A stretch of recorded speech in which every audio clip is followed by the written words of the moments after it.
knee shield is a fundamental open guard, but it's also really powerful. And in the hands of a skilled practitioner, they can put you in danger while really impeding your progress toward the pass. You'll also hear it called the scissor half guard, or you'll sometimes hear it called the Z guard. We're going to call it the knee shield because the core of the guard is their knee coming across my chest to shield them against my guard passing. In the hands of a skilled practitioner, my buddy Jojo Poteet back at Triangle Jiu-Jitsu in North Carolina, shout out to Jojo, this can be really frustrating to pass and you can be in danger a lot. So we're going to show you how to pass it at the early stage, the mid stage, and the late stage. Jesse's head here and feet here.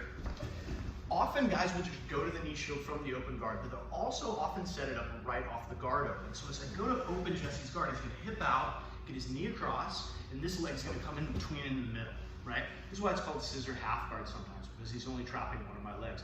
But as you can see, he's controlling the inside space here, which is really critical. And if I try to come forward, there's this knee in the way, and he's got his hands to make a shield, right? So let's talk about the early stage. Whenever someone wants to install a guard system, whether that be the outside hook, the inside hook, the knee shield, spider guard, whenever they want to get you to that hub position, it's always easier to disrupt it before it starts. So here's how we do this at the early stage. This is why I really like to, once I open the guard, put my hand on their hip. Works palm down, hand on the hip, works both gi and no gi. So now, if Jesse tries to get his knee in, I can defend. And you see how I'm controlling the inside space now? In the gi, I'll also grab the collar and connect my elbow to my knee, which helps me defend the inside space. And then I can start passing with a knee cut or with some other style of passing where I can just go through the middle of the leg. So, the best way to defend a triangle is not to get caught in a triangle. Best way to defend the knee shield is not to let them get the knee shield installed. At the mid stage, when they start to get that leg across, I go and I open, he comes, brings his knee in, gets this in between the legs, right? What makes this guard effective is his controlling inside space.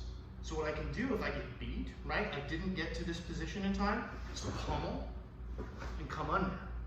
And now you see how he's no longer controlling inside, because my arm is inside of his knee. And at this point, we can start to go for our smash pass, we can start to go for our single under stack pass, things of that nature. The knee shield is effective when it comes across my chest. And so if I can get inside, it's no longer effective. But obviously a really good, a powerful player can bring their knee down if I try to get under, or if I try and come over, bring their knee up. Most guys are going to have it at about this 45-degree angle. And so if you find yourself stuck once they get the guard installed, you can always try to pummel for inside position. But if Jesse gets his guard exactly the way he wants it, it's a really tight little shell, right? And so I'm gonna sometimes have a hard time pummeling for the inside space.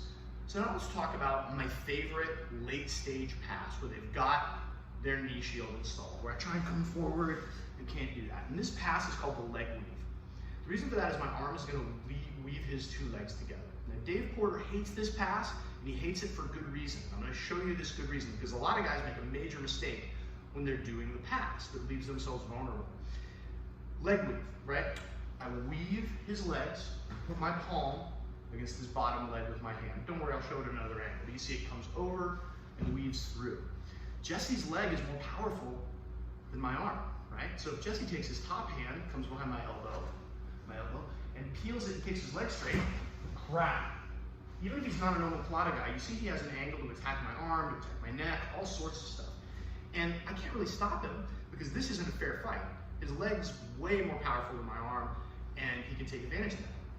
So that's the mistake that most people make with this pass, and one of the reasons that Dave doesn't advise it.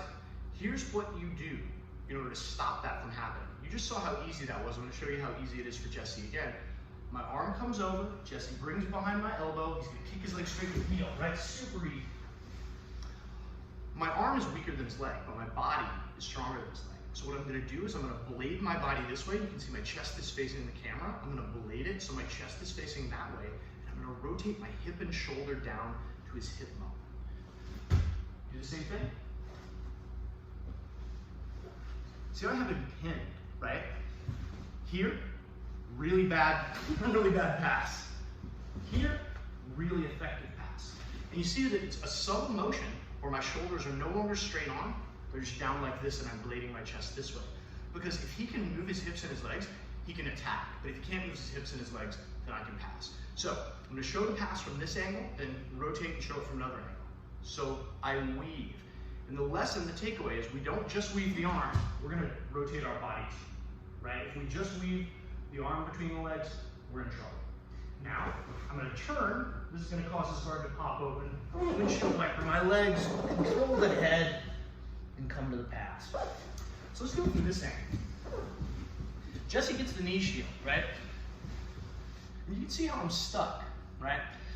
Can't come forward, and if Jesse decides he doesn't want me to get away, he can hook my leg with this bottom thing, he can get a grip on my collar, and now I can't even extract myself. A lot of guys are really good at trapping you this way. So remember, we're never gonna go with just the arm and hand, we're gonna rotate our body at the same time. So my body's facing this way, arm weaves over the top, palm down, and I rotate. Palm on his thigh. Now Jesse, move. It's because my shoulder is pinning right down on top of his hip. But you see how he's still hooking. The way that we're gonna stop that is we're gonna blade our hips out, my knees on the mat, and I windshield wiper over. Now if he tries to get his legs back, it's really hard. I've now pinned both of his legs with my body, and I'm windshield wipering around. I like to control the head here, because a good crossface is gonna help us once we pass. If I can't reach the head with my stumpy little gnome arms, I'll get the collar, and now Jesse try and stop the pass. You can see how I'm and I'm gonna rotate so you can see this clearly. You can see how I'm misaligning his spine. His hips are facing this direction, his head is facing to the ceiling. So, leg weave pass. Let's do that one more time at a different angle. Let's do this angle. So however he gets it, you'll see this from open guard too, right? Where he gets it from like a pop up, and he wants to get a good solid guard. Good for him. Rotate. We can also grab the sleeve here. I've seen it done like this. I prefer to control the head if I can. Really key thing is my bottom hand, in this case my right hand, is going to come right by his thigh and his hip. As I windshield wipe out, pass, my knee blocks the hip, and I come to whatever side control position I like. So, early defense is always better than late defense. We want to stop his knee shield before it gets started, because once he has the knee shield, he can attack your arm, he can attack your neck. It's going to be a heck of a time to untie that knot. So to stop him from untying the knot, lock the hip, either with your hand on the hip bone, or with your hand attached to the collar and your elbow attached to their knee. If they get the knee shield across, we can pummel in and control inside space and start our other style of passing. If we can't do that, that's when the leg weave happens. Don't weave that leg with just your arm, use your body too.